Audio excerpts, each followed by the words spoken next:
Welcome back, ladies and gentlemen. Dr. Peter Glidden here, your steadfast advocate for health, pulling back the curtain on all things medical and talking about the stuff that's so far outside of your knowledge base that you didn't know that. My intention here every day is to give all of my listeners a eureka experience about something to do with health. There is so much to know here because, quite frankly, we've been brainwashed, for lack of a better word. We have been fed false information for hundreds of years by the MDs. False information. Now, they believed it, but they're incorrect. And because you put them on a pedestal, you believed it too. Because that's human nature, and what we do here is pull back the curtain. Let's go to Illinois, talk to Carol about estrogen and breast cancer, I think. Hey, Carol, thanks for the phone call. You are live. Hello, good afternoon. How are you? Good. Thanks for calling. How can I help? Good. Thank you. Yeah, in 2011, I was diagnosed with estrogen receptor-positive breast cancer. Ouch. Was in remission for 2 years, and then it came back. So when it came back... Whoa. Slow down. Did they give you tamoxifen? Well, they gave me tamoxifen for about a month after I had my ovaries removed, which I opted to do.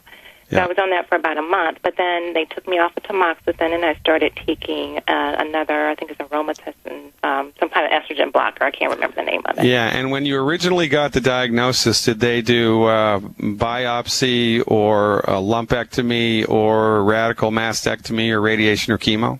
I did chemo and radiation. I did not need to have my breast removed, so I didn't get that. It has not returned in either of the breasts. It actually returned in a new area, which was on the bone. Okay, all right, so stop right there, and I'm going to give you as much time as you want. I'll talk to you for 2 hours, but I need to walk my audience through this one step at a time, okay? Okay. All right, so we just got to take this slowly, one step at a time. So you were diagnosed with breast cancer, and the MDs enrolled you in aggressive therapeutics, which failed. Is that correct? That is correct. Okay, now when they enrolled you in these aggressive therapeutics, did they tell you that they were going to fail? Or what did they tell you? What did they communicate to you about what they were doing? The doctor that I have, renowned doctor, as they say, believes his own hype, and I started believing it too, but it was I can treat you, the kind of breast cancer that you have is highly treatable. And so from that point on, I went through the program that they gave me, which was chemotherapy first, and I had very intense chemo treatment. Some of the strongest cocktail of the chemo treatment that's out there. Did you get chemo brain from it? Yes, I did. And did you develop any lingering negative side effects from the chemo treatment? I mean, did it hurt your kidney or your liver or give you psoriasis or anything like that? No, surprisingly not. No, I didn't get any of those side effects. Okay, and how much did it cost? Ooh, well, after we looked at it, it was roughly around almost $2 million for all the treatment. Okay, and how much of that did you pay for out of your own pocket? About $1,000, actually. My husband has extremely good insurance, so it was about $1,000. Okay, how much does your husband pay for his medical insurance every month? About almost $600. All right, $600 a month. That's $7,200 a year. Let's say he's done that for 20 years, so that's what? Paid into it. Yeah, right. That's a lot of money. But in any event, the MDs enrolled you in a $2 million therapy that failed. Right. Now, did you press legal charges against the MDs because they baited and switched you or because they sold you a false bill of goods? Did you pursue any type of legal remedies against them? No, I haven't. I haven't done that because I'm just in the point now that I'm trying to. I just feel like I'm like a lab rat. I get it. And even if you had wanted to pursue a legal remedy, you wouldn't be able to. because they have indemnified themselves against that when you go in for the treatment. Because when you go in for the treatment, they make you sign a paper that says that you release them from any negative stuff happening from any of the therapeutics. Now, this is the only profession in the world that you can get away with this type of nonsense. $2 million worth of treatment that the MD assured you would work, and they failed. It failed. It failed. And not only did it fail, but I am an aggressive chemotherapeutic program like that is going to create massive amounts of pain and suffering while you're getting the chemo. What was that like for you? What was your chemo treatment like? The chemo treatment itself, it was, I think the worst of it was more the chemo, the chemo brain, because I didn't have any physical ailments. I didn't have any pain in the bone until I started taking the hormone, the estrogen blockers. Yeah. And when I started taking those meds, I had intense bone pain. So the meds that they gave you created massive amounts of pain, which you didn't have before you took the meds. Exactly. And you didn't have cancer in the bone before you took the meds. That is correct. And now you do. Right. Unbelievable. And then the story, the plot thickens, I should say. So last year, when we discovered that I was no longer in remission, the cancer was on the bone, as I stated, and so he wanted to try a new FDA-approved drug that they had tested over in Europe, and which is Afinitor, but which was really used for, I think, colon cancer originally, yeah. But they said there were benefits for women in breast cancer that they saw. So I started taking that along with an estrogen blocker. That did well for about, my tumor CTC count went down to 2. So that was good for about 6 to 8 weeks. Well, yeah. Then it stopped working, and yep. then all of a sudden, hey, it's not working. So now then it was, and this is in September at this point. So then he took me off of the one estrogen blocker and put me on tamoxifen with the Afinitor. Yeah. So Afinitor is a chemotherapy oral drug to take, yep. And it's supposed to work with the blocker. So I guess it kind of works like a police who's trying to direct traffic. Well, so the operative word in all of your statements is it is experimental and it is supposed to. It's supposed to, exactly. And so there's nothing out there that says definite, right? It's that these are the things that it's supposed to do. Now, like I said, the drug recently went back 2 days ago to see that the tamoxifen with the Afinitor is not working. Yeah. So, but when he tested me back, I had a PET scan done in September. I had it looks like it had moved to the liver. So the speck there. So I'm like, okay, now we're getting ridiculous with where else is it going to go? Well, we can cut it off right here at the path, so let's just do, more the oral chemo, and we're going to try it with the tamoxifen. Yeah. Now, I have been drinking water like crazy and, doing the green tea and the juicing, the using the celery and the carrots and the apples. And so when I go in, it's supposed to be a holistic treatment. It's the medicine, and then they try to incorporate kind of the naturopathic kind of Well, thing. they do this at Cancer Treatment Centers of America, yeah? Exactly. And so, but they don't, so anytime I go in and I say, well, what about this? What about green tea? What about juicing celery? What about, and they look at me as if I'm crazy. Right. Well, isn't that a part of what you're supposed to be? Well, this is a good thing to talk about. Cancer Treatment Centers of America touts themselves as being holistically oriented, and that they, in fact, do employ licensed naturopathic physicians. But they employ naturopathic treatments not as cancer treatments, but as cleanup treatments to clean up the negative effects of chemo and radiation. Correct. So that their patients can get more chemo and radiation. As far as I'm concerned, it's a bait and switch operation. Now, that's my opinion. I don't, and really, if I was an independently wealthy and I had hundreds of free hours a month to do investigation, I would nail Cancer Treatment Centers of America to the wall, or I would attempt to. Because in my opinion, they use false information to lure patients in, as every cancer treatment clinic in the world does. Now, but I'm interested to understand here, and I just want to kind of get an insight into the psychology here, right? Mm-hmm. So, and everybody in the world does this, but I want you to kind of try to articulate why you did it, and I think I know. So, given the fact that their therapeutics failed you the first time around, right? Mm-hmm. Why did you go back to them the second time? Why did you do that?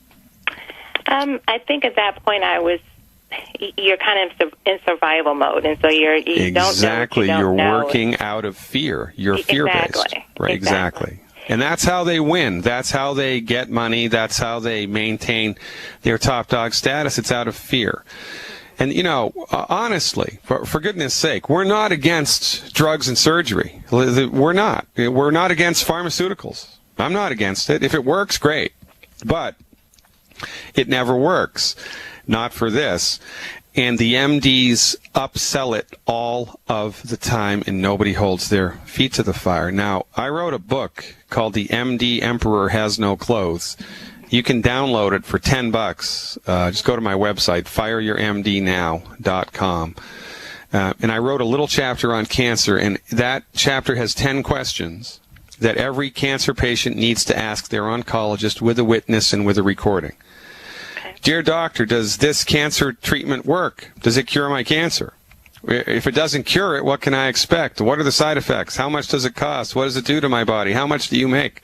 Et cetera, et cetera, et cetera. There were just 10 simple questions that every cancer patient needs to ask their oncologist. And if you ask your current people at Cancer Treatment Centers of America these 10 questions with a witness, and you record it, then by listening to their answers, you will understand whether or not the therapeutics that they're presenting to you are worthwhile for you to follow or not. Sometimes they are. Most of the times they're not. But you need to know. And it's not the MD's job to inform you. It's the MD's job to sell you the treatment because they work for a hospital that's profit-based. Cancer Treatment Centers of America, it's a private hospital. It's a for-profit organization. It's the doctor's job to sell you the treatment, period. That's what they're going to do.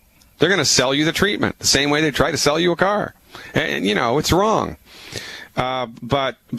So here we are, right? I mean, after all of this Sturm und Drang and storm and stress, you're getting worse and worse and worse. How is it that I can help? I was looking at some of the programs that were out there in terms of like the Healthy Start packs and all those things, and what I wanted to do, because I just feel like my body has, taken in all these toxins, right, and all this stuff that they've given me. And just to kind of detox from that, and don't know if I will get, benefit. Like I said, when they did my test to see, first of all, they wanted to do the BRCA. There was no history of breast cancer in my family. Yeah. What happened was they linked it to an IVF procedure that I had before. Yeah. So my cancer was 99% estrogen-based. Yeah. So knowing that, what could I do? Is it broccoli? I mean, what is it that I could do better to at least, I don't want to have to keep taking these meds. Cause these all right. You was the luckiest day of your life, Carol. Thank God you called me. You stick around. We're up against a hard break. I'm going to dial it in for you when we get back. Do we treat cancer? No. That's against the law, by the way. But I can tell Carol, I can tell you, I can tell anybody in the world what they can do to support and promote the structure and function of their immune system. It's easy. Welcome back, everybody. Dr. Peter Glidden here, finishing up the first hour with Carol from Illinois.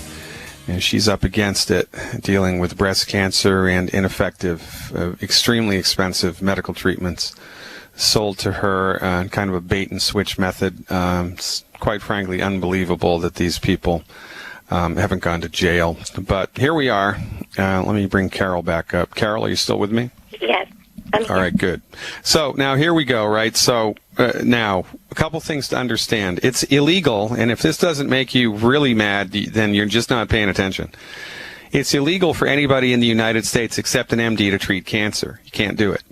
That's why there are no alternative cancer treatment centers in the U.S. They all exist in Mexico or, somewhere other than inside U.S. borders, because the pharmaceutical industry has made it illegal for anybody but an MD to practice oncology. You can't do it. Even though their treatments are completely ineffective, as you're witnessing yourself firsthand. $600 billion they've spent on cancer research. $600 billion we've given them.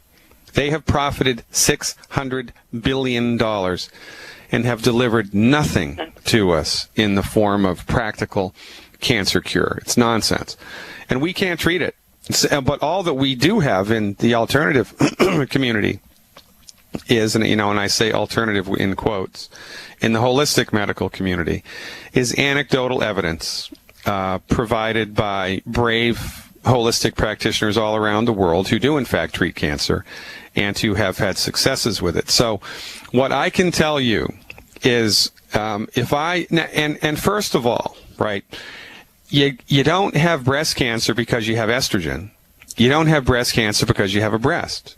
And you don't have breast cancer because you have a human body. You don't. Now, you may have estrogen-sensitive cancer cells, but the research is inconclusive as to how that happens and why. Nobody knows. Nobody knows. Now, we know what it is, but we don't know where it came from. So we don't need to detoxify your system. We need to give your body nutritional support so that it can optimize its function to the best of its ability. It can optimize its function to the best of its ability, because something was out of balance. Something was wrong inside your body to begin with, and that's why you got breast cancer, not because you have breasts and not because there's estrogen in your body, but because something was out of whack.